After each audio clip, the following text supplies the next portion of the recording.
நீங்க நல்லவரோ இல்லையோ, என் ஆண்டவராய் இயேசு கிறிஸ்து நல்லவராய் இருக்கிறார். ஆமென். இன்னைக்கு நல்ல ஒரு வசனத்தை வாசித்தோம், மனப்பாட வசனம்.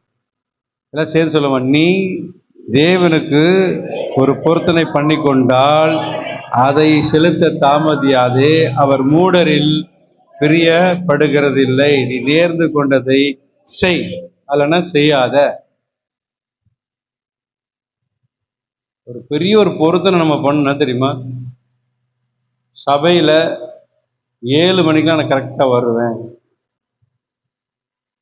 ஒரு இப்போ இன்னைக்கு பதவி பிரமாணம் பண்ணுவாங்க, நிறைய வாக்குறுதி கொடுப்பாங்க, உறுதிமொழி கொடுப்பாங்க. நம்ம ஒரு உறுதிமொழி கொடுக்கணும். என்னன்ட்டு, நான் சரியான டைமுக்கு வருவேன். உங்க ஆபீஸ்க்கு ஒரு 5 நிமிஷம் லேட்டா போனீங்கன்னா சம்பளம் கட்டுன்னா எவ்வளோ முயற்சி எடுத்து நம்ம போறோம். நீங்களே யோசித்து பாருங்க. தேவன்னா அவ்வளோ இலக்காரமாயிட்டாரு. தேவன்னா இவ்வளோ இலக்காரமாயிட்டாரா? கொஞ்சம் யோசித்து பாருங்களேன். தேவனை வந்து நம்ம எங்கேயோ வச்சிருக்கிறோம். Is almighty God. அவர் உலகத்தையே படைத்தவர். சாதாரண அரசியல்வாதியால் ஒரு சினிமா நடிகனும் நம்மை வந்து காண வேண்டும் என்று அறிக்கை செய்தால் எப்படி நம்ம பரவசமா இருப்போம் பாருங்க. ஜனங்க எத்தனை பேர் போய் அங்க மரித்து போனார்கள் அவரை பார்ப்பதற்காக. ஆனால் தேவனை, அதாவது அவர் வர்றதுக்கு முன்னாடி வெயிட் பண்றாங்க. கொஞ்சம் யோசித்து பாருங்களேன். நம்ம தேவனை தேடுகிற மனது நமக்குள்ள இருக்குதா? கண்களை மூடுவோம். சத்திய வேதம் பக்தரின் கீதம், சுத்தர்கள் போகும் பாதையின் தீபம், உத்தம மார்க்கம் காட்டும் சத்திய வேதம். எத்தனை துன்பம் துயரம் வந்தும் பக்தனை தேற்றிடும் ஔஷதம். எத்தனை துன்பம் துயரம் வந்தும் பக்தனை தேற்றிடும் ஔஷதம். சத்திய வேதம் பக்தரின் கீதம், சுத்தர்கள் போகும் பாதையின் தீபம், உத்தம மார்க்கம் காட்டும் சத்திய வேதம்.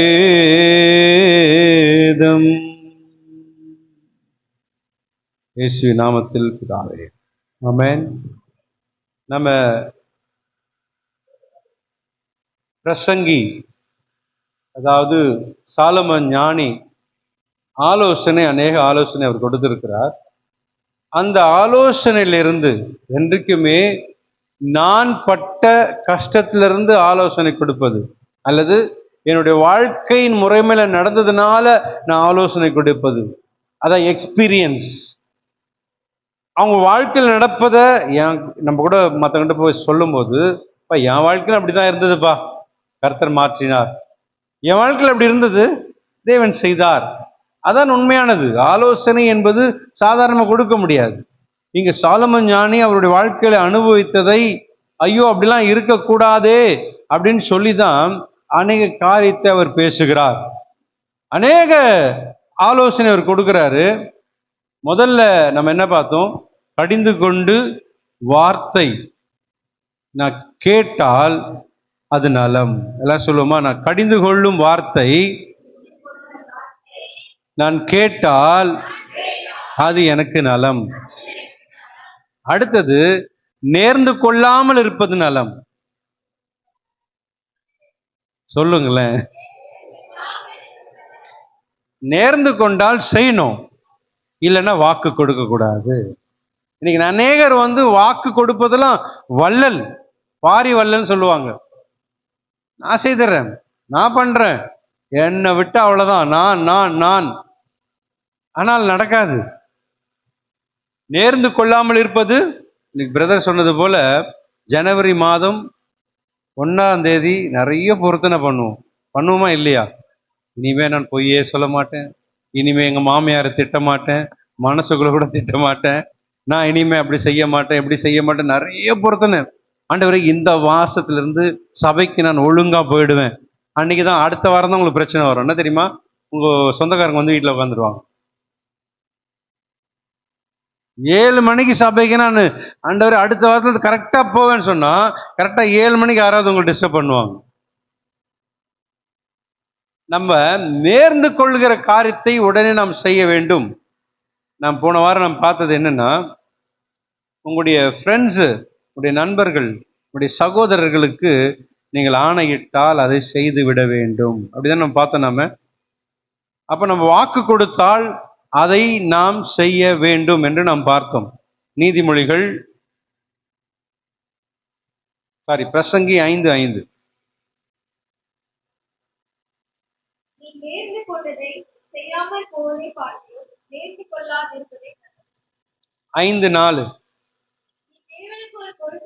கொண்டால் அதை செலுத்த தாமதியாதே. அவர் மூடரில் பிரியப்படுகிறதில்லை. நீ நேர்ந்து கொண்டதை செய். நீ தேவனுக்கு ஒரு பொருத்தனை பண்ணி கொண்டால் அதை செலுத்த தாமதியாதே, உடனே செய்.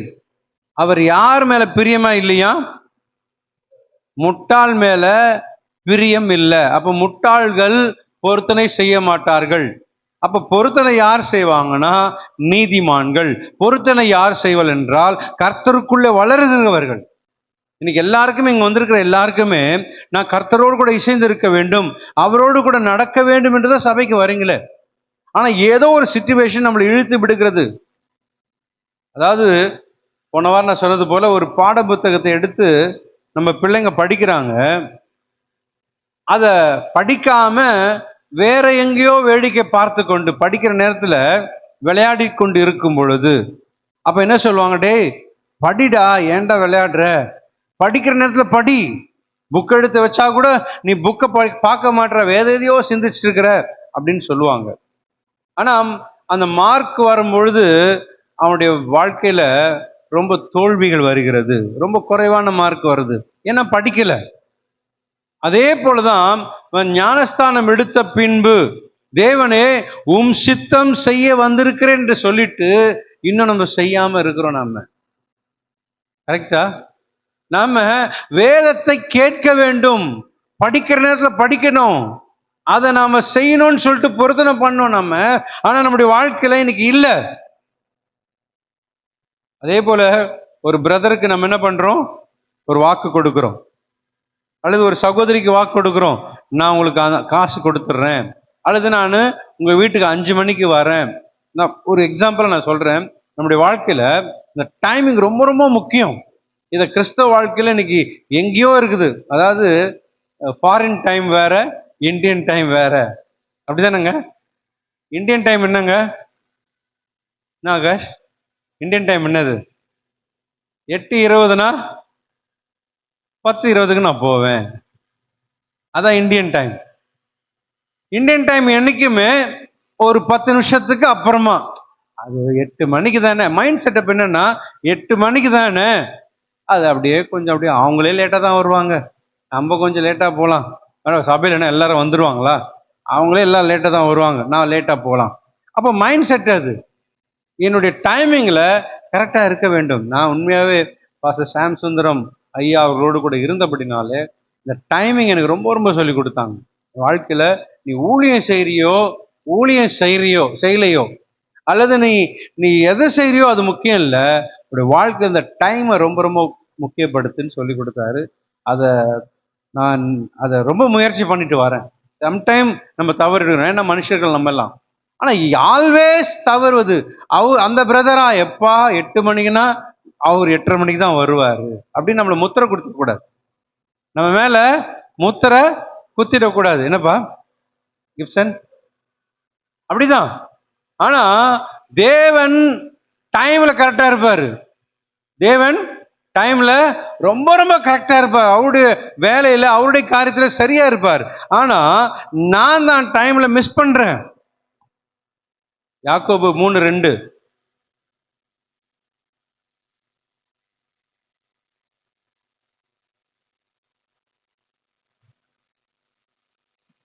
நாம் எல்லாரும் அநேக விஷயங்களில் தவறுகிறோம். சொல்லுங்க பார்க்கலாம்.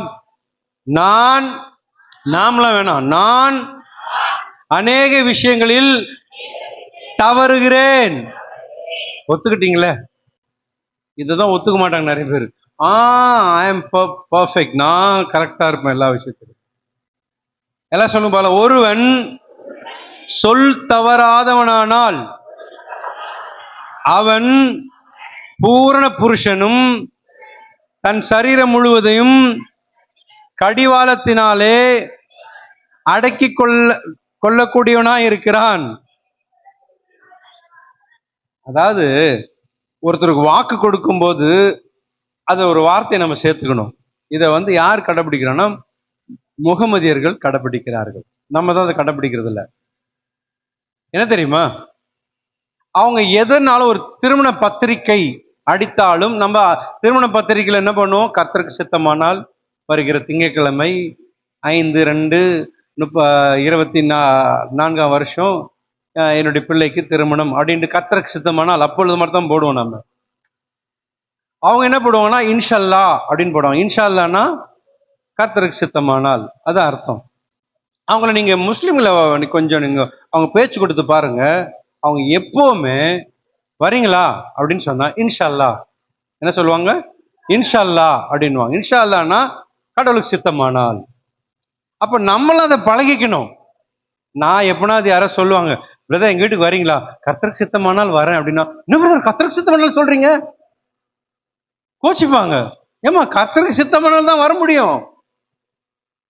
நான் என்ன வேணாலும் வருகிற வழியில என்னன்னாலும் நடக்கும், என்ன வேணாலும் நடக்கும்.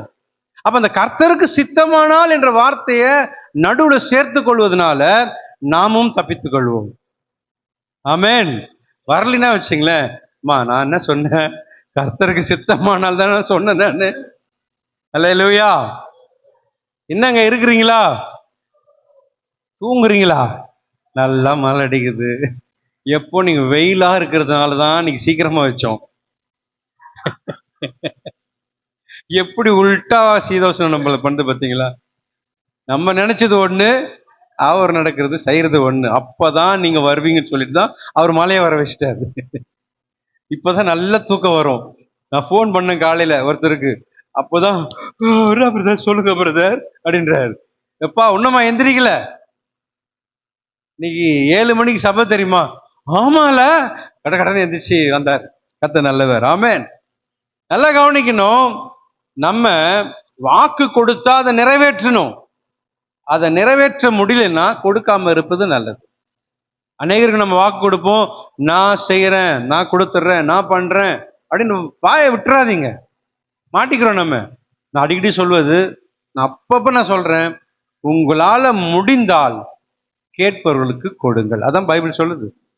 கேட்பவர்களுக்கு கொடு, முகம் நாணாம கொடு, முகத்தை சுளிக்காம கொடு.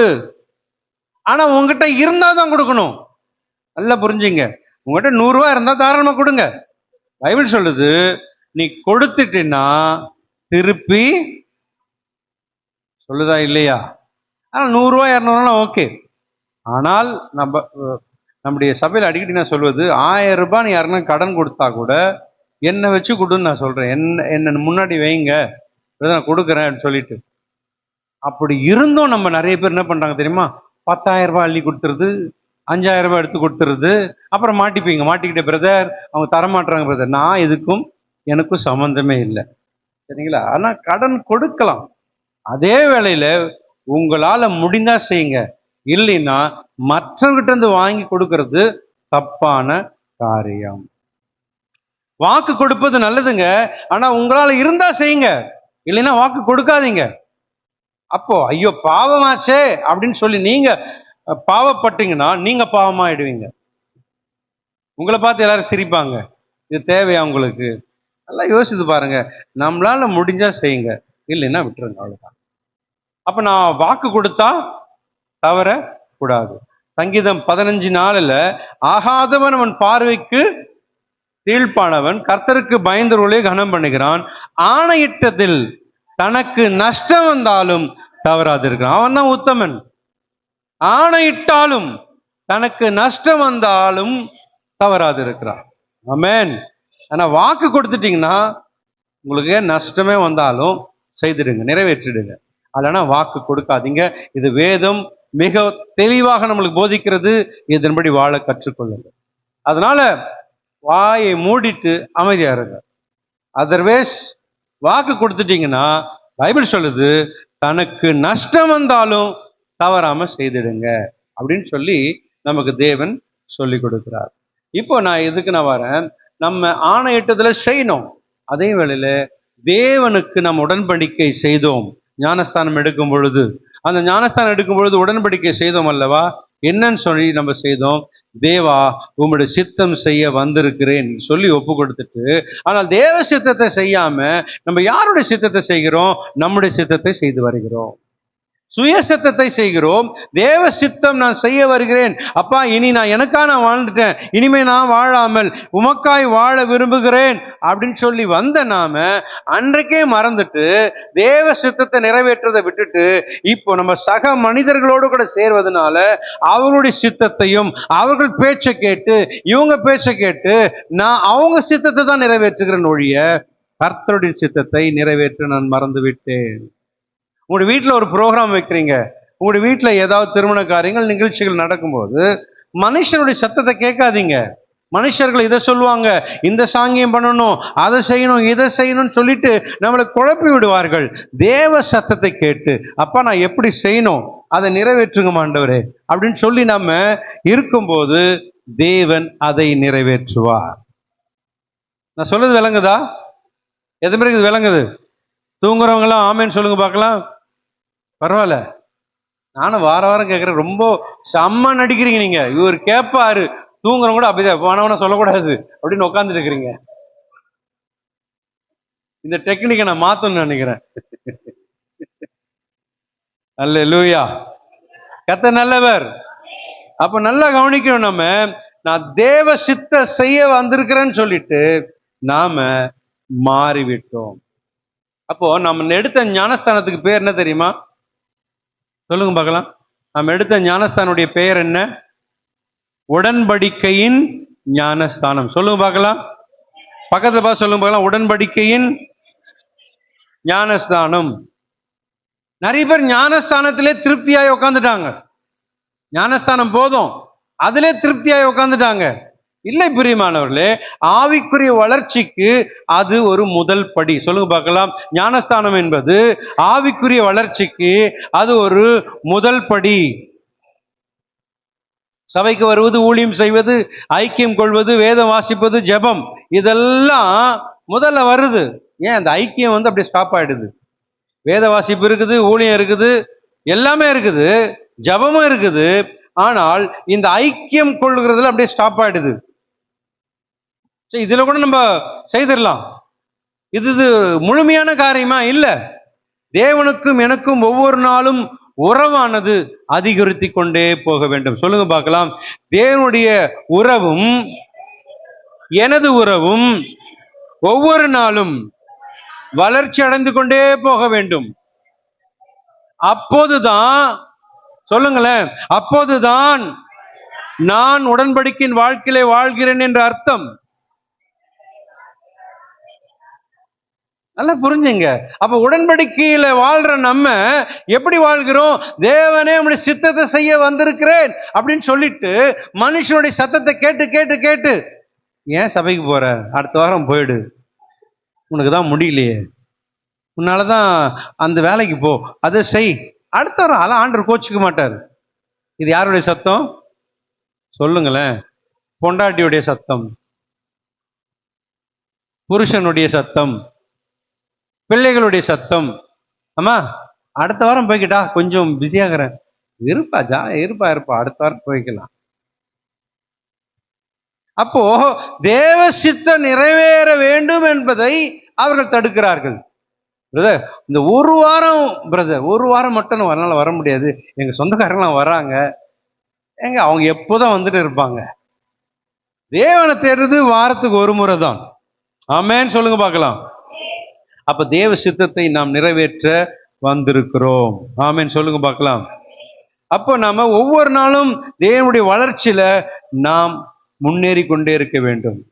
நான் தேவனோடு கூட அதிக அன்பு வைக்க வேண்டும். ஆனால் அதை செய்யறேன். நான் தேவன் மேல அன்பு வைக்கிறேன். அன்பு இல்லாம நான் சபைக்கு வரேன், அன்பு இல்லாம ஃபாஸ்டிங் எடுக்கிறேன், அன்பு இல்லாம நான் எல்லாமே செய்யறேன். அன்பு இருக்கிறதுனால தான் நான் செய்யறேன். ஆனால் பக்கத்து வீட்டுல இருக்கிறவங்கள என்னால நேசிக்க முடியல. எத்தனை பேர் உங்க வீடை காலி பண்ணும் போது முதல்ல ஒளிஞ்சு போடான்னு சொல்லி அனுப்புறாங்க? நம்ம வீடு காலி பண்ணும்போது, எப்பா நீங்க தான் எங்களுக்கு வேணும், எப்போ திரும்பி வரீங்கன்னு கேட்குற அளவுக்கு நம்ம சபையை கூட ஆண்டர் அப்படிதான் வச்சாரு. ஆமென்னு சொல்லுங்க. சாட்சியா இருக்கிறோம். நம்ம அந்த சபை, நம்ம தண்டையார்பேட்டில் இருந்தோம் பார்த்தீங்களா, அந்த பிரதர் வந்து நம்ம சபையில் இருக்கிற சகோதரிகிட்ட ஃபோன் பண்ணி கேட்பறோம், நீங்க திரும்பி வந்துருங்களேன், திரும்பி வந்துருங்களேன். இதுதான் சாட்சி. நீங்க வீடை காலி பண்ணிட்டு போகும் பொழுது அவங்க வந்து உங்களை பார்க்க முதலாம், சார் ஏன் சார் வீடு காலி பண்ணிட்டு போனீங்க, நீங்க திரும்பி வந்துடக்கூடாதா, உங்களுக்காக வெயிட் பண்றோம். யாராவது அப்படி சொல்றாங்களா? சாணிய ஒளிஞ்சு போச்சு, வாடகையே சரியா தராது இது பா போ அப்படின்னு சொல்றாங்களா? இல்ல, நீங்க வாடகை குறைத்து கொடுத்தாலும் பரவாயில்ல, நீங்க திரும்ப வந்துருங்கன்னு சொல்றாங்களா? இதுதான் சாட்சி. அதான் தேவனுடைய அன்பு. உங்களுடைய ஆபீஸ்ல இருந்து உங்களை துரத்துறாங்களா, நீங்க வெளியே வர்றீங்களா? உங்க வேலையில இருந்து உங்களை துரத்துறாங்களா, நீங்களா வெளியே வர்றீங்களா? தேவனுடைய அன்பு எப்படின்னா, உங்களை திரும்பி கூப்பிடுனாங்க, வந்துருமா, அதான் சாட்சிங்க. ஐயோ இது ஒளிஞ்சா போதும். நான் ஸ்கூல் படிக்கும் போது 9ஆவதுல தமிழ் வாத்தியார் வருவார். குரோம்பேட்டில் நான் படித்தேன். அவர் வந்தாருன்னா, நான் ரொம்ப வாழ்த்தனமா இருப்பேன் சின்ன வயசுல. அவர் வந்தாருன்னா அட்டண்டன்ஸ் எடுப்பார். ஒரு பேரா, முருகேசன் உள்ளேனையா, சீனிவாசன் உள்ளேனையா, டென்சன் வெளியேனையா. அவர் பேரை சொன்னால நான் டென்ஷன் ஆயிடுறேன்டா, வெளியே போடா அப்படின்னுவாரு. அப்ப நான் எங்க இருக்கிறேன், பாய் செத்து தொலைதா பாரு. யாராவது சொல்றாங்களா? இந்த ஆளோடு கூட வாழ்றோட செத்தே போயிடலாம். சொல்றோமா இல்லையா? சொல்லுங்களேன். என்னப்பா ஜாஷ்வா? ஆமாவா, உனக்கு என்ன அப்படி பிரச்சனை? ஆமான்ற. அல்லேலூயா. என்னங்க சொல்லுங்க, சொல்ல மாட்டீங்க? அல்லேலூயா சொல்லுங்களேன். ஆமென். எங்கேயோ குத்துது. செத்து போனா நல்லா இருக்கும், அப்படி கூட பரவாயில்ல. நாள் சாவரானா பாரு, இது சாவதா பாரு, அது ரொம்ப தப்பு. ரெண்டுமே தப்பு தான். ஆனா அதை விட இது ரொம்ப மோசம். உன்னை போல நேசிப்பது போல. கர்த்தர் நல்லவர். எத்தனை பேர் விசுவாசிக்கிறீங்க? ஆமென். 1 யோவான் 4:20-21. தேவனிடத்தில் அன்பு கூறுகிறேன் என்று ஒருவன் சொல்லியும் தன் சகோதரனை பகைத்தால், எல்லாரும் சொல்லுவோம் தேவனிடத்தில். எல்லாரும் சேர்ந்து சொல்லுவோம். எல்லாரும் சேர்ந்தோம். நிறைய பேர் வாயை மூடிட்டு இருக்கிறீங்க.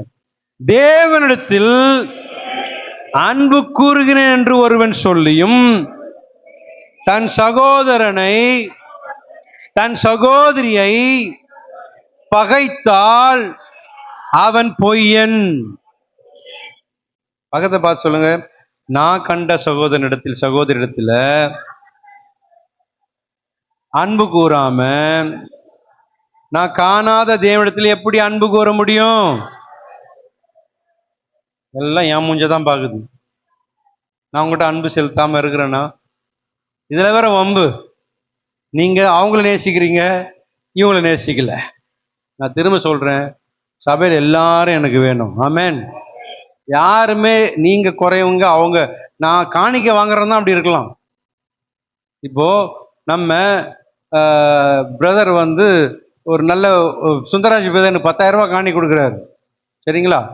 அப்புறம் ஸ்டீஃபன் வந்து, நம்ம ஸ்டீஃபன் இந்த தம்பி தம்பா சுரேஷுடைய பையன், அவர் எனக்கு 2000 ரூபாய் தான் காணி கொடுக்குறாரு. நான் சுந்தரராஜ் பிரதர்கிட்ட அதிகமா அவர்கிட்ட பழகணும்னா அவனை நான் ரொம்ப நேசிக்காம இருந்தேன்னா தவறு. நான் சொல்றது புரியுதுங்களா? ஃபேமிலி என்பது நம்ம எல்லாரும் ஒருவர் அன்பா நேசிக்கிறது தான் ஃபேமிலி. ஆமென். அப்போ அடுத்த வருஷத்துல 21, தேவனிடத்தில் அன்பு கூறுகிறவன். சொல்லுங்க பார்க்கலாம். யாருங்க அன்பு கூறுறா? யார் அன்பு கூறுறா? நீங்க தான், நானும் தாங்க. தேவனிடத்தில் அன்பு கூறுகிறவன் வரமாட்டுது. எல்லாரும் சேர்ந்து சொல்லுங்க பார்க்கலாம். தேவனிடத்தில் அன்பு கூறுகிறவன் தன் சகோதரிடத்திலும் அன்பு கூற வேண்டும் என்கிற இந்த கற்பனையை அவராலே பெற்றிருக்கிறோம். டென்ஷனாலே பெற்றிருக்கிறோமா? அதனாலதான் யாரும் அன்பு செலுத்த மாட்டீங்க. இவருக்கு வேற வேலையே இல்லப்பா, எப்ப பார்த்தாலும் இதை தான் பேசுறாரு. நானே எப்ப பார்த்தாலும் இப்படி பேசுறேன்னா அவர் எப்படி பேசுவார் கொஞ்சம் யோசிச்சுப்பாரு. அதுதாங்க அவருடைய வேலையே. அதுக்கு தான் வந்தாரு. பரலோகத்தை விட்டு பூலோகத்துக்கு வந்த நோக்கமே அதுதான். சொல்லுங்க பார்க்கலாம். தேவனிடத்தில் அன்பு கூறுகிறவன் தன் சகோதரனிடத்திலும் தன் சகோதரியிடத்திலும் அன்பு கூற வேண்டும் என்கிற இந்த கற்பனையை கர்த்தராகி இயேசு கிறிஸ்துவினிடத்தில் பெற்றுக்கொண்டேன்.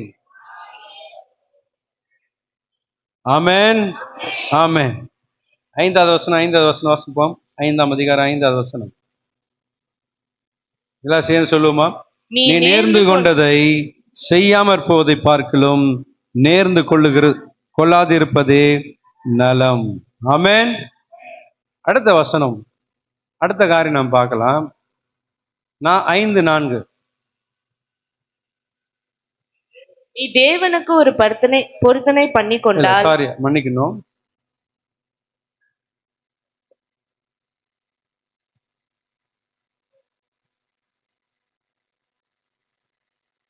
5:1.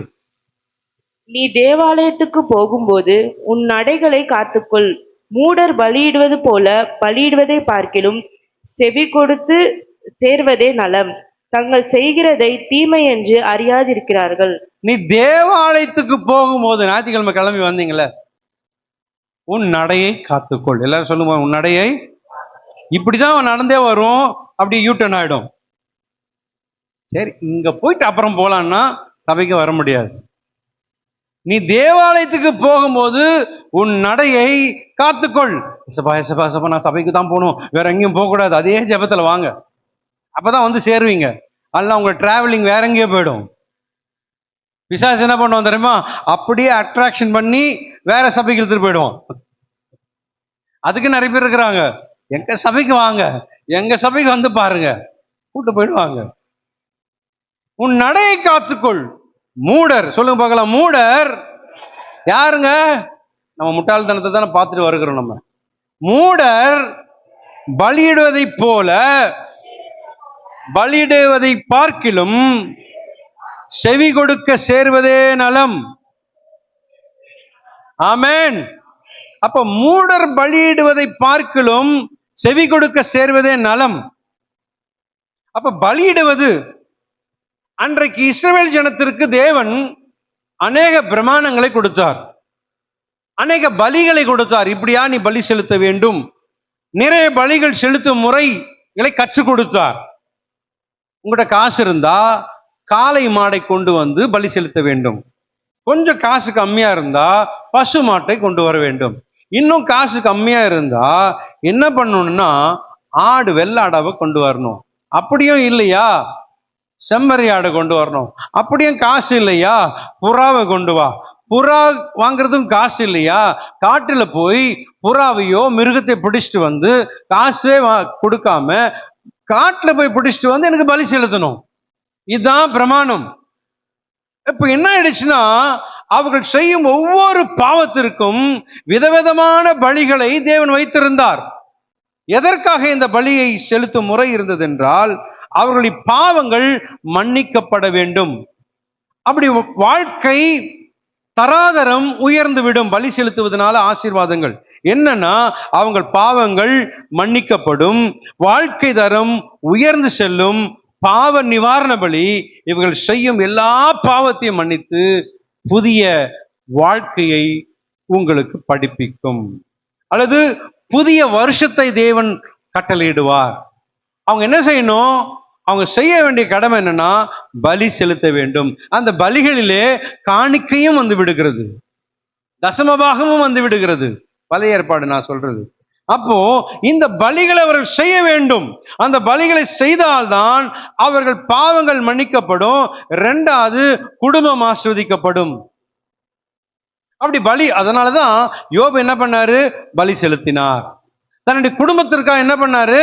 என் பிள்ளைங்க வெளியே போறாங்க, பார்ட்டிக்கு போறாங்க, அங்க ஏதாவது தவறு செய்திருவாங்க, ஏதாவது தேவனுக்கு விரோதமா செய்திருவாங்கன்னு சொல்லிட்டு என்ன பண்றாருன்னா பலி செலுத்துகிறார். அப்ப என் ஜனங்களுடைய பாவங்கள் மன்னிக்கப்பட வேண்டும். தேவன் பரிசுத்தர். அவரை பாவத்தோடு கூட நான் பாவம் நிறைந்தவனாக தேவனை ஆராதிக்க முடியாது. தேவனுடைய சமூகத்துல போய் உட்கார முடியாது. பாவம் நிறைந்த உள்ளத்தோடு கூட பாவம் செய்தவனாக தவறு செய்து கொண்டே தேவனை தொழுது கொள்ள முடியாது. தொழுது கொள்ள வேண்டும் என்றால் பலி அவசியம். அவரோடு கூட சேர வேண்டும் என்றால் பலி அவசியம். ஏன் பலி செலுத்த வேண்டும்? ரத்தம் சிந்ததினாலே பாவம் மன்னிக்கப்படும். எல்லாரும் சொல்லுங்க, ரத்தம் சிந்ததினாலே பாவம் மன்னிக்கப்படும். பிறகு அவன் மன்னிக்கப்பட்ட பின் தேவனோடு கூட தொடர்பு கொள்ள வேண்டும். நல்லா புரிஞ்சுங்க. தன் பாவங்களை மறைக்கிறவன் வாழ்வடைய மாட்டான். அவைகளை அறிக்கை செய்து விட்டு விடுகிறனோ தேவனுடைய இரக்கத்தை பெற்றுக்கொள்வான். அந்த இரக்கத்தை மாத்திரம் தான் பெற்றுக்கொள்கிறார்கள். என் பாவம் மன்னிக்கப்பட்டுச்சு, ஞானஸ்தானம் எடுத்துட்டேன், அவ்வளவுதான் நான் மெம்பர் ஆயிட்டேன். இல்ல, நான் அனுதினமும் தேவனோடு கூட சேர வேண்டும். சொல்லுங்க பார்க்கலாம். இந்த இஸ்ரவேல் ஜனங்கள் என்ன பண்ணாங்கன்னா பாவத்தைக்காக பலி செலுத்தினார்கள்.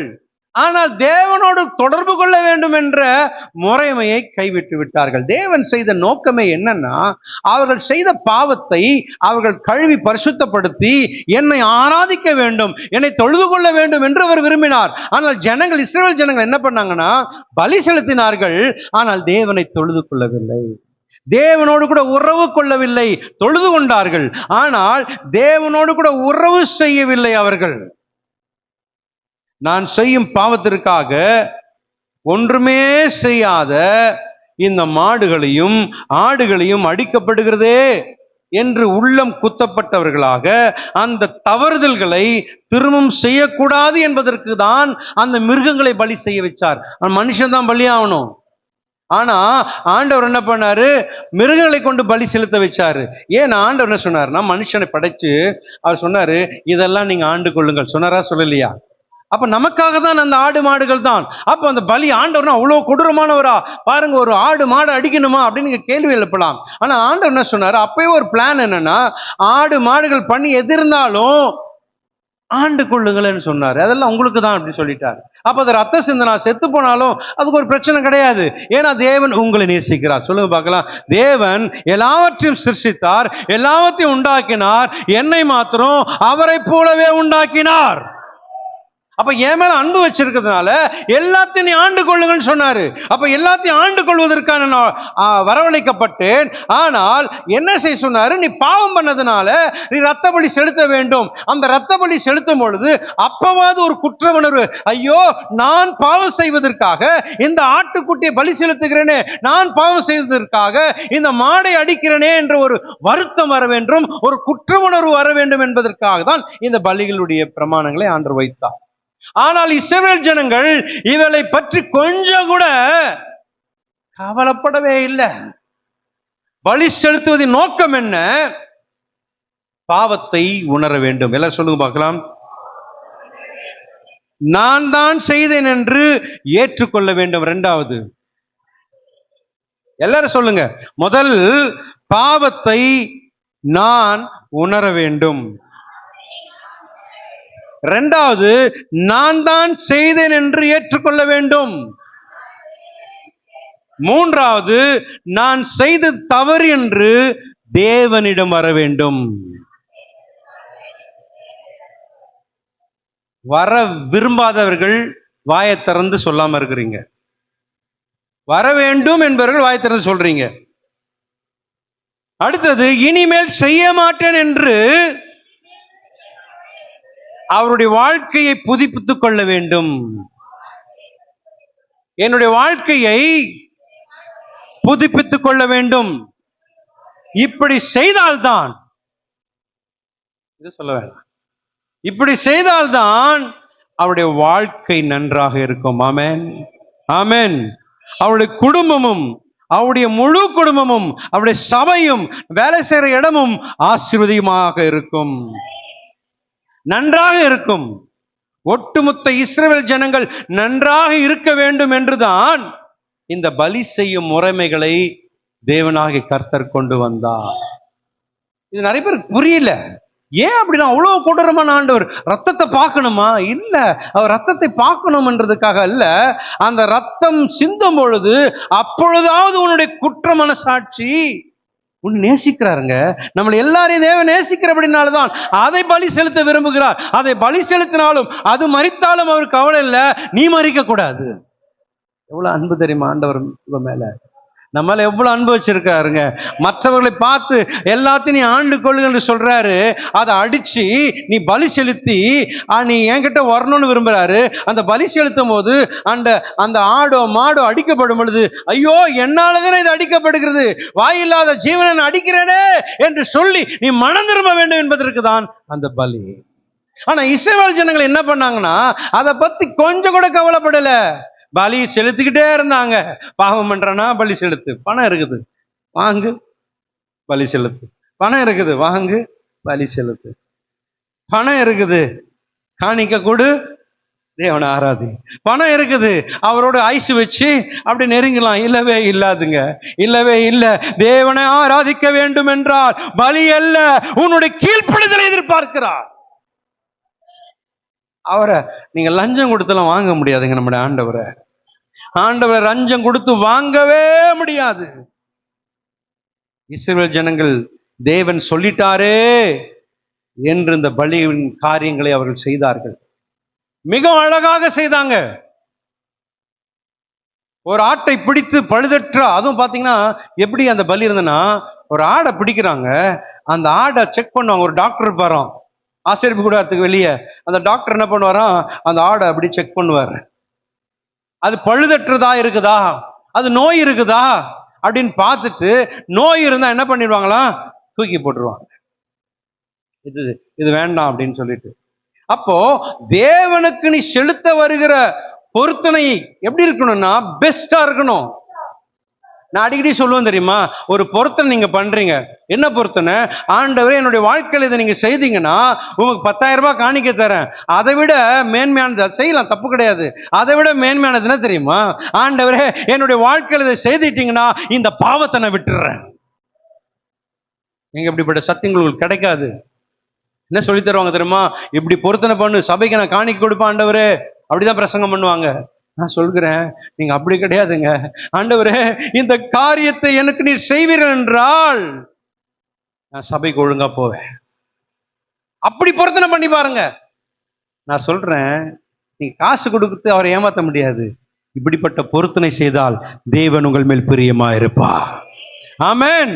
அப்போ என்னை நான் புதுப்பித்துக் கொள்ள வேண்டும்.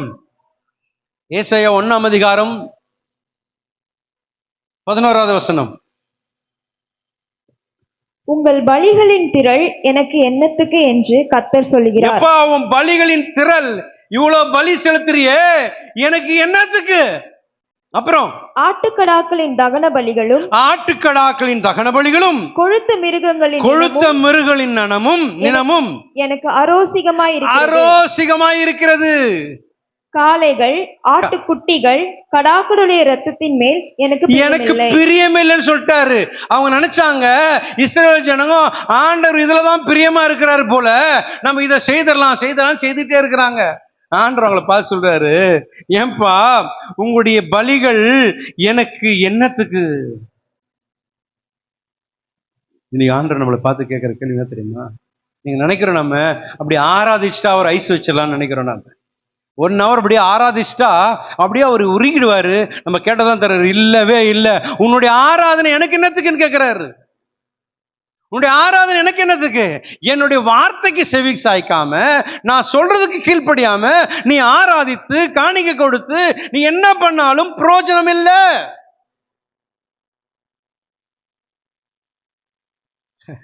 எனக்கு என்னத்துக்கு என்று கர்த்தர் சொல்லுகிறார்.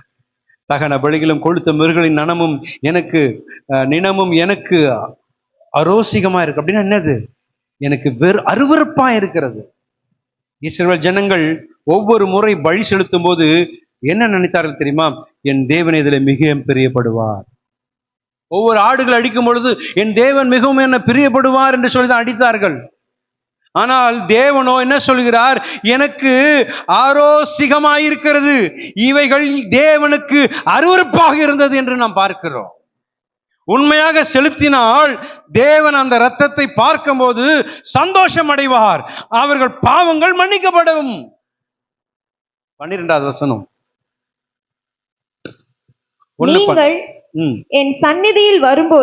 நீங்கள் என் சந்நிதியில் வரும்பொழுது என் பிரகாரங்களை இப்படி மிதிக்க வேண்டும் என்று உங்களிடத்தில் கேட்பது யார்? நல்ல படிங்க. நீங்கள் என் சந்ததியில என் சபைக்கு வரும் பொழுது என் பிரகாரங்களை இப்படி மிதிக்க வேண்டும் என்று உங்களிடத்தில் கேட்டது யார்? இப்படி பலி செலுத்துவது, பின்பு அதே தப்பிதங்களை செய்வீர்கள், பலி செலுத்துவீர்கள், பின்பு அந்த பாவத்தை குறித்து கொஞ்சம் கூட குற்ற உணர்வு இல்லாமல் திரும்பவும் அதே பாவத்தை திரும்பவும் பயம் இல்லாமல் செய்கிறீர்களே. என்னுடைய சந்ததி இப்படி மிதிக்கப்பட வேண்டுமா? இன்னொரு மொழியாக்கத்துல, தமிழ் வேதாகமத்துல இப்படி சொல்லப்பட்டிருக்கு. ஆங்கில வேதாகமத்துல, என்னுடைய ஆலயத்திற்கு வந்து போகிறீர்கள், ஆனால் என்னுடைய பிரகாரங்களின் தரை தேய்ந்துதான் மிச்சம், இப்படி வீணாக வந்து போங்கள் என்று நான் சொன்னேனா? சொல்ல அழகா இருக்குல்ல? திரும்ப வாசிக்கிறேன். என்னுடைய ரோமன் கேத்தலிக் பைபிள்ல, என்னுடைய ஆலயத்திற்கு வந்து போகிறீர்கள், ஆனால் என்னுடைய பிரகாரங்களின் தரை தேய்ந்துதான் மிச்சம், இப்படி வீணாக வந்து போறீங்களே, நான் உங்களை கூப்பிட்டேனா?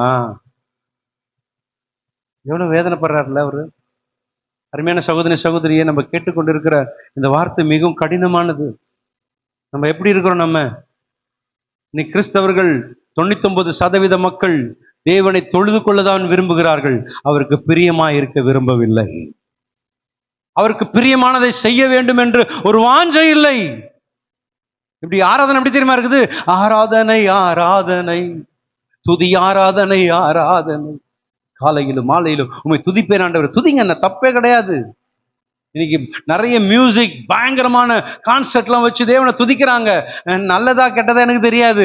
ஆனா ஒண்ணு, தேவன் அதுல பிரியப்படல, மனுஷர் பிரியப்படுறாங்க. எதுக்கு அங்க போறாங்க?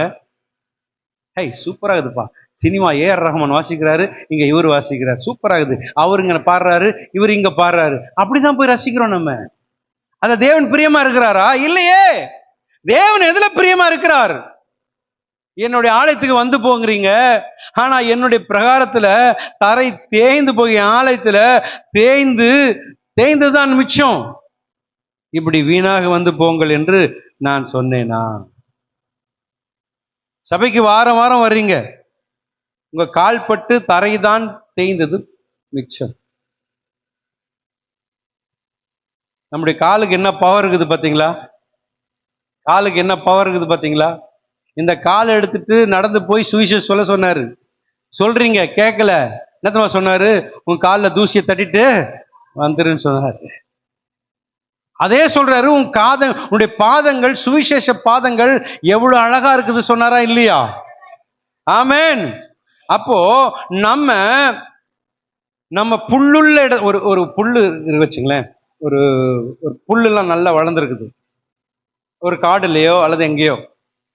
அந்த இடத்துல ஒருத்தர் நடந்து போறார், நீங்களும் அது பின்னாடி நடந்து போறீங்க. நம்முடைய கால் பவர் சொல்றேன் நான். அந்த இடம் எப்படி ஆயிடும்? இங்கெல்லாம் பச்சை பசேன்னு இருக்கும், அந்த இடம் காஞ்சி போய் அங்க ஒரு வழி, ஒரு அது வழியை ஆயத்தப்படுத்திடுவீங்க. நீங்க ஆண்டு உங்களை அழகான ரோடு போட்டு வச்சா இவர் குறுக்க நல்லா பார்த்துருங்க, நிறைய இடத்துல நீங்க பார்த்துருப்பீங்க. ரோடு அழகா அப்படி போய் அப்படி திரும்பி வர்றதுக்கு சூப்பரா வச்சிருப்பாங்க. நம்ம ஆளுங்க என்ன தெரியுமா, இதுல ஒரு குறுக்கு வழி போட்டுருவாங்க நம்ம ஆளுங்க. அந்த குறுக்கு வழியில போகும்போது அது என்ன ஆகும்னா, அப்படி நடந்து நடந்து நடந்து அந்த கால் மிதிப்பட்டு மிதிப்பட்டு மிதிப்பட்டு மிதிப்பட்டு அந்த புல் அப்படி செத்து போயிடும், பிரவுன் கலரா மாறிடும். அந்த புல்லே வெளியே வந்துடும், மண்ணு மட்டும் தான் இருக்கும். அருமையான தெய்வ ஜனங்களே, நான் போறேன், தேயறது தான் மிச்சம். நான் சபைக்கு போறேன், என்ன பயன்? நான் தேவனோட ஐக்கியம் கொள்கிறேனா? அவன் சொல்றேங்க, திரும்ப சொல்றேங்க, நான் உண்மையை சொல்றேன். நீங்க சபைக்கு வர்றதுனால எனக்கு என்ன பலனா? நான் உங்களை ஆனஸ்டா கேட்கிறேன். நீங்க சபைக்கு நான் வாங்க வாங்க நான் கூப்பிடுறேன்னு, அப்ப என்ன என்ன சொல்ல, இவருக்கு ஒரு வேலை இல்லையே அப்படின்னு என் மேல தெளிச்சுக்கிறீங்க. ஆனா நீங்க 7 மணிக்கு சபைக்கு வாங்க வாங்க நான் கூப்பிடுறேன், அது வர்றதுனால எனக்கு எதுனா பயனா? தேவனுக்கு ஏதாவது பயனா? உங்களுக்கு தான் அது பயன். இதை நம்ம மனிதர்கள் நினைக்கிறது கிடையாது. நான் நினைச்சுக்கிறோம், நான் ஆண்டவருக்காக செய்யறேன், நான் ஆண்டவருக்காக. பிரதர் கோச்சுப்பார், நான் கோச்சு என்னங்க பண்றது? பிரதர் கோச்சுப்பாரு, ஆண்டவர் கோச்சுப்பாரு. இல்லங்க, உன்னுடைய நன்மைக்காக தான் சபைக்கு வரேன், என்னுடைய நன்மைக்காக தான் நான் சபைக்கு வருகிறேன். அப்போ நான் அப்படி வந்தேன்னா நான் வளருவேன். இவங்க கோச்சுப்பாங்க, ஆண்டவர், எங்க அம்மா கோச்சுப்பாங்க சபைக்கு வரலனா, எங்க புருஷன் கோச்சுப்பார் சபைக்கு வரலனா, யோசனையே இல்லை. நான் எதுக்கு சபைக்கு வருகிறேன்? நான் தேவனோடு கூட நெருங்க வேண்டும். சொல்லுங்க பார்க்கலாம், நான் தேவனோடு கூட நெருங்க வேண்டும். ஜோஷுவா சொல்லுப்பா, தேவனோடு கூட நெருங்க வேண்டும். ஆமென். கர்த்தர் நல்லவர். சொல்லுங்களேன். இப்ப பலி செலுத்துறாங்க, ஆனா ஜனங்க இடத்துல எந்த மாற்றமும் இல்லை. நான் சபைக்கு வருகிறேன், ஆராதிக்கிறேன், எனக்குள்ள எந்த மாற்றமும் இல்லைன்னா நான் சபையை தேய்ச்சிட்டு போக வரேன். சேர் தேர்தான் மிச்சம். நம்ம ஆளுங்க சேரை உடைச்சிடுறாங்க. நிறைய சேர் உடைஞ்சிடுச்சு தெரியுமா உங்களுக்கு? உட்கார சொன்னா உட்காரணும், இப்படி ஆடிக்கிட்டு அப்படி பண்றது உடைஞ்சு போயிடுது. சேர் உட்காரதுக்காக நிறைய பேர் சேர் கால் மேல கால் போட்டதுக்கு ஒரு சேரை வச்சுக்கிறீங்க. முடியலாம் பரவாயில்ல, அப்படி உங்களால முடியலாம் கீழே உட்காந்துருங்க. ஒரே ஒரு காரியம் சொல்ல, தப்பா சொல்லுங்க, தேவனுக்கு ரெஸ்பெக்ட் கொடுங்க, அவ்வளவுதான் நான் சொல்லுவேன். மற்ற சபையில அப்படி கிடையாது. போங்க, மற்ற சபைக்கு போய் பாருங்க, அப்பதான் தெரியும். நான் கண்டுக்கிறது இல்லை. ஆனா ஒண்ணு, தேவனுக்கு மதிப்பு கொடுங்க, தேவனுக்கு ரெஸ்பெக்ட் கொடுங்க. சபையில பேசக்கூடாதுன்னா பேசக்கூடாது. போன வாரம் பார்க்குறேன், மெசேஜ் நேரத்தை வெளியே பேசிட்டு இருக்கிறாங்க நிறைய பேர்.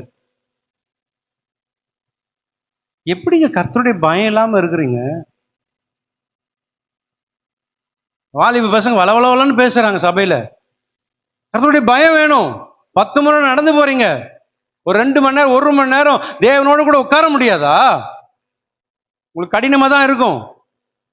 நான் பேச வேண்டிய கடமை நான் பேசுகிறேன். நாம என்ன பண்றோம்? மாசம் மாசம் பாவ அறிக்கை பண்றோம். இன்னைக்கு எல்லாரும் வந்திருக்குது அதான், ஐயோ கர்த்தருடைய பந்தி எடுக்க வந்திருக்கு, ஆண்டவரே என்ன மன்னிப்பிராக. இன்னைக்கு போய் எல்லார்ட்டும் பேசியிருப்போம், நம்ம பந்தி எடுக்க போறேன், நான் பேசிடுறேன், பந்தி எடுக்க போறேன், அதை செய்துடுறேன். அந்த பயம் இன்னைக்கு இல்ல, எப்பொழுது எனக்கு இருக்க வேண்டும். ஆமென். ஒரு ஆமென் தான் வருது. அப்பம் பிற்கும் ஆராதனை கலந்து கொள்ள போகிறோம், அதனாலே பரிசுத்தம் அடைய வேண்டும் என்பதற்காக அல்ல, நான் எப்பொழுதும் பரிசுத்தமா இருக்க வேண்டும். ஆமென். ஹல்லேலூயா. ஏதோ ஒரு பயத்தோடு கூட நடுக்கத்தோடு கூட அப்படியே பந்தி எடுக்கிறோம், நல்லதுதான். அதுல சில பேருக்கு பயமே கிடையாது, பயமே கிடையாது. வாங்கி போட்டுக்கிறது, ஏதோ முட்டாய் கொடுக்குற மாதிரி சாப்பிட்டு அப்படி வெளியே போய் அதே பாவங்களை பண்றது. அது எடுக்கிற வரைக்கும் தான் பயம். அது எடுத்த பிறகு உள்ள சரக்கு இறங்கிடுச்சு, நான் இருக்கிற மாதிரி தான் இருப்பேன். இந்த சரக்கு எப்படிப்பட்ட தெரியுமா? மதுபான வெறி கொள்ளாமல். சொல்லுங்க பாக்கலாம், மதுபான வெறி கொள்ளாமல் ஆவியால நிறைந்து. அப்ப எனக்குள்ள ஒரு உற்சாகம் பிறக்கும். நான் எடுக்கிறதுனால இதை நினைவு கூர்ந்து அதை எடுக்கும் பொழுது எனக்குள்ள ஒரு உயிர் வீழ்ச்சி உண்டாகும். ஆக மாட்டுதே. ஒவ்வொரு மாசம் நான் எடுக்கிறேன். அதோட ஏதோ சப்பாத்தி சாப்பிடுறது போல, ஒரு பிரெட் சாப்பிடுறது போல, திராட்சை ரசத்தை குடிக்கிறது போல குடிச்சிட்டு போயிடுறேன். உனக்குள்ள மாற்றங்கள் உருவாகவில்லை என்றால் நீ சபையை தேய்த்து கொண்டிருக்கிறாய் என்ற அர்த்தம்.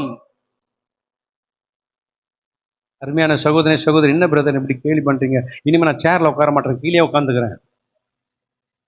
கீழே உட்கார்ந்தாலும் என்னுடைய இல்ல, நம்முடைய டைல்ஸ் தேஞ்சிடும்.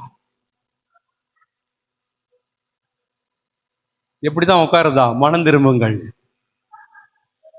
ஆமென். அப்படி உட்கார முடியலன்னா என்ன தெரியுமா பண்ணுங்க?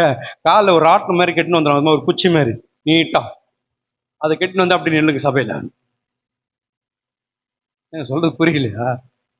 சபையில நான் இப்படிதான் வாழுவேன், நான் சபையை தேய்க்கிறதுக்கு வரல, நான் கிறிஸ்துவோடு கூட உடன்படிக்கை செய்த நான் அவரோடு கூட இணை வந்திருக்கிறேன்னு சொன்னா அவங்க தேய்க்க மாட்டாங்க.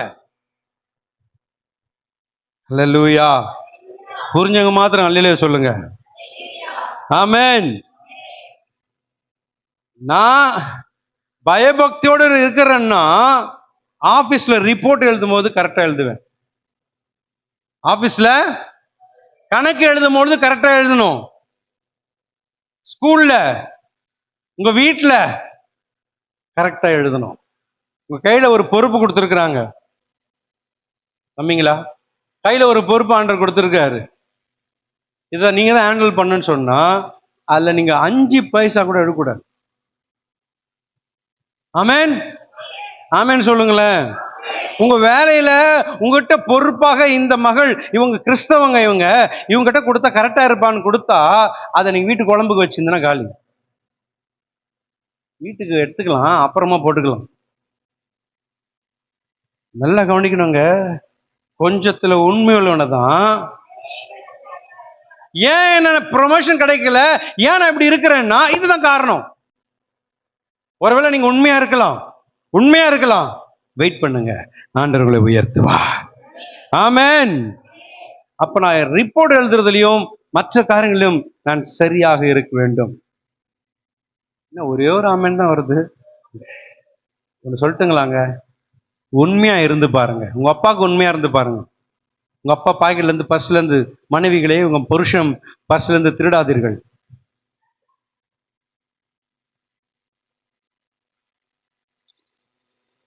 அவர் கணக்கு தெரியாது பிரதர், அப்படியே கட்டுக்கட்டா வச்சிருப்பாரு. அதை நைஸா 500 ரூபா உருவிடுவாங்க. அதோட செட்டிங் பண்ணுவாங்க பாருங்க, எப்படி எடுத்த மாதிரியே அப்படி கோணையா அப்படி வச்சிருப்பாங்க. ஆனால் கண்டுபிடிச்சிட்டு தலைவர், நான் இப்படி வச்சிருந்தேன், இது எப்படி ஆச்சு? ஆனா அவருக்கு அது மட்டும் தான் தெரியும், உள்ள இருக்கிற பணம் தெரியாது. அதனால தான் மாட்டிக்கிறோம் நம்ம. அல்லேலூயா. ஆமென். அப்போ நம்முடைய வாழ்க்கை மாதம் மாறுவதற்காக அல்ல, நம்முடைய வாழ்க்கை தினந்தோறும் மாற வேண்டும். என்னுடைய ரட்சிப்பு மாசத்துக்கு ஒரு முறை இல்ல, ஒவ்வொரு நாளும் ரட்சிப்படைய வேண்டும், ஒவ்வொரு நாளும் மனம் திரும்ப வேண்டும். வேதம் சொல்லுகிறது, அசுத்தமா இருக்கிறியா, நீ அசுத்தமா இருந்துட்டே இரு. இன்னும் மேல சாக்காடை பூசு. சாக்காடையில வேறவும் வரும், கழிவு பொருள் கூட வரும், அதையும் பூசிக்கோ. ஆனால் பரிசுத்தம் என்று வந்தவுடனே பரிசுத்தம் பரிசுத்தம் பரிசுத்தம் பரிசுத்தம், இந்த பரிசுத்தம் என்ற வார்த்தை இன்னைக்கு சபையில் இல்லாம போயிடுச்சு. அதெல்லாம் ஓல்டு பிரதர். நான் சொல்றேன், ஓல்டு இல்லைங்க, ஓல்டு இஸ் கோல்டுங்க. அதுதான் செய்தி, தேவ செய்தி. இன்னைக்கு பரிசுத்தம் என்ற வார்த்தைகள், பிரசங்கள்லாம் கம்மியாடிச்சு. ஆண்டவர் உன்னை வாளாக்காமல் தலையாக்குவார், உன்னை உயர்த்துவார், மேல உயர்த்துவார். ஏங்க, நீங்க இங்க இருந்தாதான் அவர் உன்னை உயர்த்துவார். முருகர் கோயிலுக்கு போனா கூட அங்க கூட லாபத்தை சம்பாதிக்கலாம். நல்லா கவனிக்கணும். உனக்கு தெரியுமாங்க, உனக்கு சொல்லட்டுங்களா, உங்க மூஞ்செல்லாம் பார்க்கும்போது சொல்லணும்னு தோணுது. எத்தனை பேர் கொட்டாய் விடுறீங்க தெரியுமா? அதனால சொல்லி ஆகணும். நான் இந்து கோயில்ல எல்லா கையிலும் பஜனை அடிக்கிறது கொடுத்துடுறாங்க பாத்தீங்களா, இங்க ஜிங்க ஜிங்க ஜிங்க ஜிங்கன்னு. தூங்க மாட்டாங்க. அப்பதான் நாம ஒன்று பண்ணலாமா, இந்த ஒரு டேமரன் இருக்கும் தெரியுமா, சிக் சிக் சிக்னு வாசிப்பாங்க தெரியுமா, எல்லார் கையிலும் ஒன்று கொடுத்துடணும். அப்பதான் தூக்கமே வராது. அல்லேலூயா. பிரதர், உங்களுக்கு என்ன தெரியும் பிரதர், நைட் எல்லாம் தூங்காம டிவி பார்த்து கொண்டிருந்தேன் பிரதர். பாண்டார் அவ்வளவு கேவலமாயிட்டாரா? அங்க உட்கார்ந்து முழுக்க முழுக்க மொபைல பார்க்க தெரியுது, கண்ணுலாம் உள்ள போயிடுது. இங்க வந்து பாக்குறேன் எவ்வளவு மூஞ்சி எப்படி இருக்குது பாரு.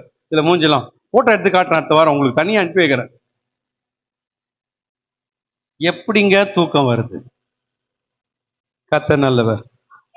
ஆமென், ஹல்லேலூயா. அப்போ நம்முடைய வாழ்க்கையை எப்படி பார்க்கிறாருன்னா அருவருப்பாய் பார்க்கிறார். தூங்குறது நான் சொல்ல, அதுக்கெல்லாம் அல்ல.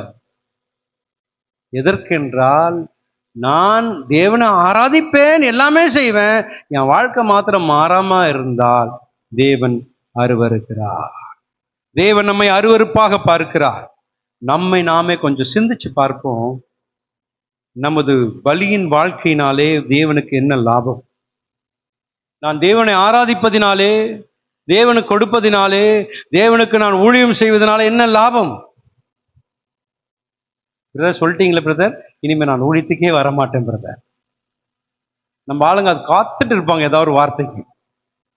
அதெல்லாம் தேவை, அதெல்லாம் செய்துதான் ஆக வேண்டும், என் கடமை. ஆனால் என்னுடைய வாழ்க்கை கர்த்தரோடு கூட இணைகிறதா? இங்க கூடி வருகிறோம், வசனத்தை கேட்கிறோம். நான் திரும்ப சொல்றேன், தேவனுக்கு எந்த லாபம் கிடையாது நீங்க வசனத்தை கேட்கறதுனால. உங்களுக்கு தான் லாபம். இந்த வசனம் அன்னைக்கு பேசும், ஐயோ என்னுடைய போதகருடைய வார்த்தை கேளாமல் போனேனே. அவர் எவ்வளவோ சொன்னாரு, நான் கேட்கல, அவரே பரியாசம் பண்ண.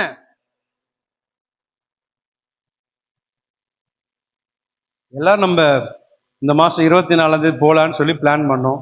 காசு இல்லை, காசு இல்லாதனால என்ன பண்ண, சரி ஒரு நாள் போயிட்டு வந்துடலான்னு. அதுல எத்தனை விமர்சனமா இவர் சொல்லுவாரு, செய்ய மாட்டாரு. இங்க வந்து நின்று பாருங்க, அப்பதான் தெரியும். அதுல வேற ஒரு கிண்டல், பரியாசம், கேலி. என்ன வேணாலும் பண்ணீங்க, பரவாயில்ல. என்னோட ஒரே ஒரு நோக்கம், நம்ம எல்லாம் ஐக்கியப்பட வேண்டும். ஆமென். கர்த்தர் தருவாருங்க காசெல்லாம். காசுக்கெல்லாம் அவருக்கு பெரிய பிரச்சனையே இல்லைங்க. வாஞ்ச ஒரு ஸ்டெப் எடுத்து வைங்க, ஒரு ஸ்டெப் எடுத்து வச்சிங்கன்னா பின்னாடியோ காசு வரும். இது கை தூக்குறதுக்கு காசே இல்லைங்க பாருங்க. நீ அறிக்கை பண்ற என்ன கிடைக்கும்? விசுவாசத்தை சொல்லுங்க, நான் போவேன். ஆமென். பாருங்க சூப்பரா சொன்னாங்க, நாங்கள் போவோம். ஆமென். ஒருத்தர் விட மாட்டாங்க சிஸ்டர். கரெக்ட். கர்த்தர் நல்லவர். ஆமென். நல்லா கவனிக்கணும். பாருங்க, எப்படி இருந்தாலும் பிரதர் கொண்டு வந்துறாரு. இதுக்கு எனக்கு லாபமே என்ன கிடையாது. நானும் ஏஜென்சி கிடையாது உங்களை கூட்டு போறதுக்காக. சபைக்கு வரோம், அப்படி ஓடி போயிடுறோம். நம்ம எதுக்கு போறோம்னா அங்க தேவனோடு கூட இணையணும், மனுஷர்களோட இணையணும். சபை ஐக்கியம், அதுதான் ஒரு சரீரமா மாறும். கர்த்தர் நல்லவர். ஆமென். அப்போ நான் இன்றைக்கு நம்மை பார்த்து என்ன கேட்கிறார் ஆண்டவர்? நீங்க வந்து போறீங்க சபைக்கு, சேர் தெய்வதுதான் மிச்சம். வேறு ஏதாவது எனக்கு மகிமை அடையும்படி ஏதாவது செய்கிறீர்களா? அவர் கேட்கறது தப்பா ரைட்டாங்க? எனக்கு மகிமை வருவதற்காக ஏதாவது செய்கிறீங்களா? டென்ஷன் மகிமை இல்ல, தேவனுக்கு மகிமை. நான் புசித்தாலும் குடித்தாலும் எதை செய்தாலும் அவருக்கே மகிமை. அப்ப நான் செய்யறதெல்லாம் அவருடைய சித்தத்தின்படி செய்யணும், அவருக்கு மகிமையா நான் செய்யணும். மனுஷனுக்கு பிரியமாக அல்ல. பலியிடுவதை பார்க்கிலும் செவி கொடுப்பதே, செவி கொடுக்க சேர்வதே நலம். தேவன் பலியை விரும்பவில்லை. தேவன் எதை விரும்புகிறார்? அவருடைய வார்த்தைக்கு செவி சாய்க்க வேண்டும் என்று. ஏன் விரும்புகிறார்? தேவனுக்கு எப்படி செவி சாய்க்க முடியும்? எப்படி செவி சாய்ப்பது? எதற்கு செவி கொடுக்க வேண்டும்? தேவனுக்கு எது பிரியம்? 1 அதிகாரம் 16வது வசனம். ஏசாயா 1 அதிகாரம் 16வது வசனம். உங்களை கழுவி சுத்தம் செய்யுங்கள், உங்கள் கிரியை சுத்திகரியுங்கள். உங்கள் கிரியைகளின் பொல்லாப்பை என் கண்களுக்கு மறைத்து மறைவாக கற்றிவிட்டு தீமை செய்தலை விட்டு ஓயுங்கள். இல்ல, நல்ல நானே வாசிக்கிறேன். இது நல்ல ஒரு வசனமா குழப்புரி அம்மா போட்டு. உங்களை கழுவி சுத்திகரிங்கள். உங்கள் கிரியைகளின் பொல்லாப்பை என் கண்களுக்கு மறைவாக அகற்றிவிட்டு தீமை செய்தலை விட்டு ஓயுங்கள்.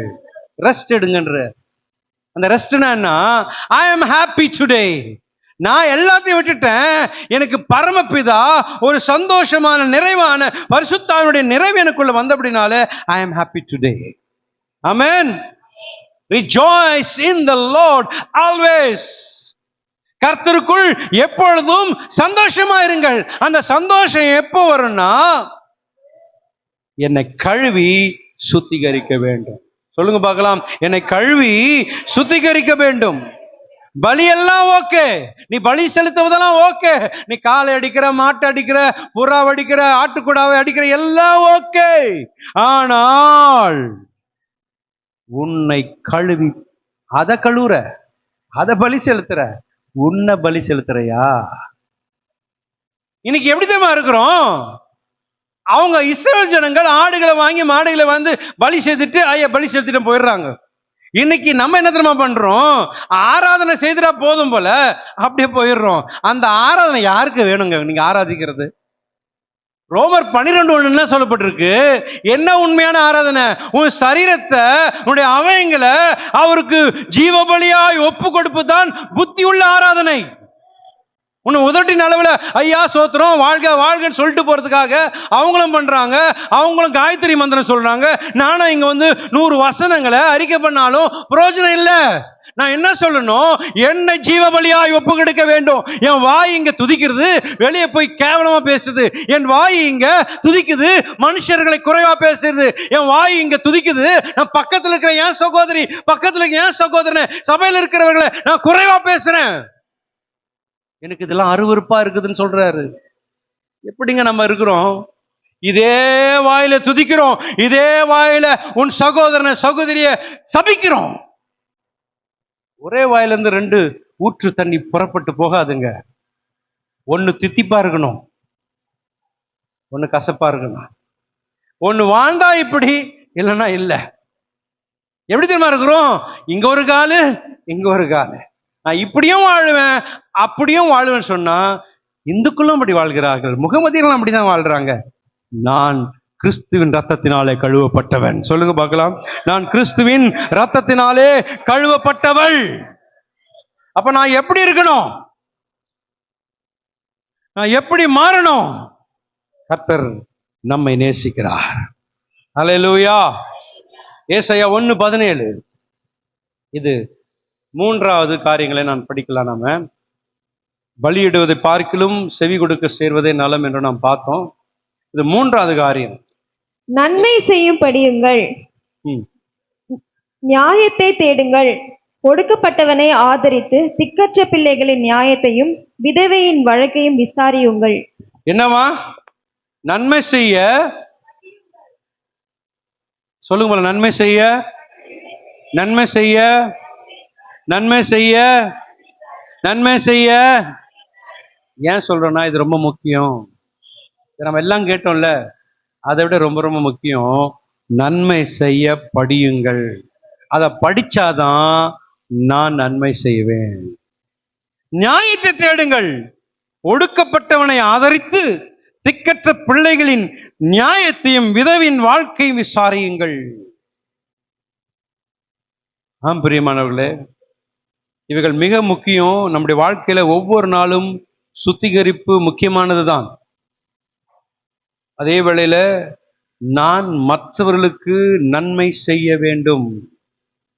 ஒருவன் பசியா இருக்கும் பொழுது நீ தேவன் உன்னை ஆசீர்வதிப்பார், உனக்காக நான் ஜெபிக்கிறேன் என்று சொல்லாமல் உங்க கையில இருக்கிறது சாம்பாரோ வடையோ ஏதோ இருக்குதோ எடுத்து கொடுங்க. அதை தான் ஆண்டவர் சொன்னார். ஆமென், ஆமென் சொல்லுங்களேன். அப்போ நம்மை வெறுத்து மற்றவர்களை நேசிக்கணுமா? என்னை வெறுத்து நான் அடுத்தவனை நேசிக்கணுமா?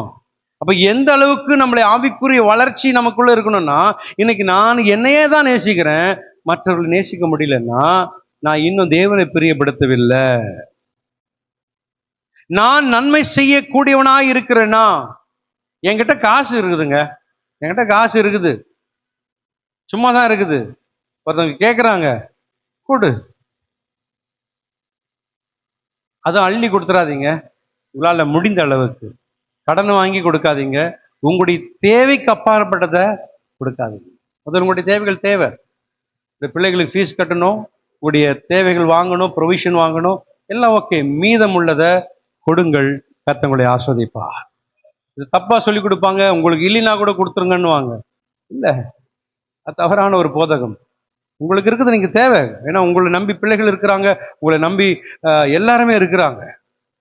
உன்னை நேசிப்பது போல முதல்ல உன்னை நேசிக்கணும், அதுக்கப்புறம் தான் பிறனை நேசிக்க முடியும். அப்ப நல்லா கவனிக்கணும், நான் நன்மை செய்யணும். அந்த நன்மை எங்க இருந்து ஆரம்பிக்கணும் சொல்லுங்க பார்க்கலாம். சொல்லுங்களேன், எங்க இருந்து? முதல்ல உன் பொண்டாட்டிக்கு உபத்திரம் கொடுக்காம நன்மை செய்யுங்க. ஆமேன்னு சொல்லுங்க. புருஷர்கள் மாத்திரம் ஏங்க புருஷனே இல்லையாங்க இங்க?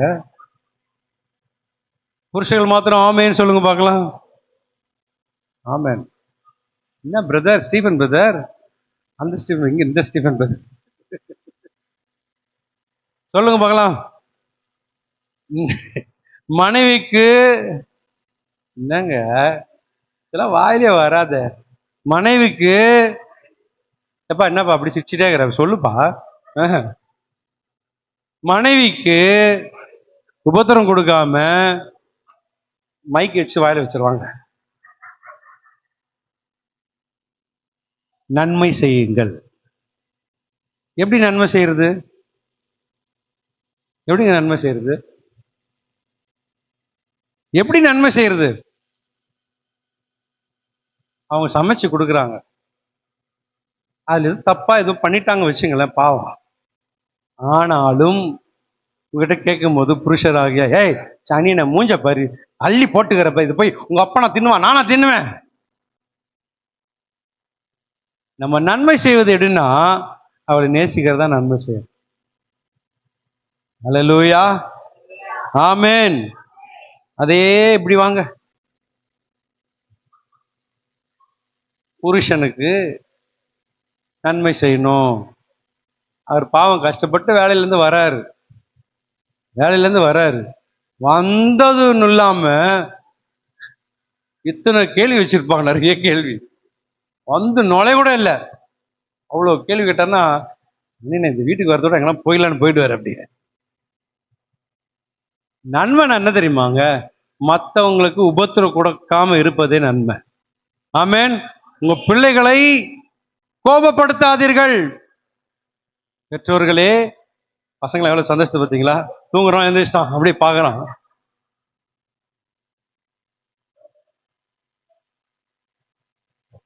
கர்த்தர் நல்லவர். ஆமென். எனக்கு கர்த்தர் நல்லவராக இருக்கிறார். ஆமென். நான் பேச வருது மறந்துடுறேன். நீங்க அங்கிருந்து ஏதாவது செய்யலாம் காட்டும் போது நான் மறந்துடுறேன். தேவன் பேசுவதை தடை பண்ணாதீங்க. கர்த்தர் நல்லவர். ஆமென். பலியிடுவதை பார்க்கிலும் செவி கொடுக்க சேர்வதே நலம். ஆமென். கர்த்தர் நல்லவர். அங்கிருந்து செய்கை காட்டுறாங்க, முடிச்சுன்னா முடிச்சிடுறேன். கர்த்தர் நல்லவர். ஆமென். நம்ம எல்லாரும் எழுந்து நிற்போம்.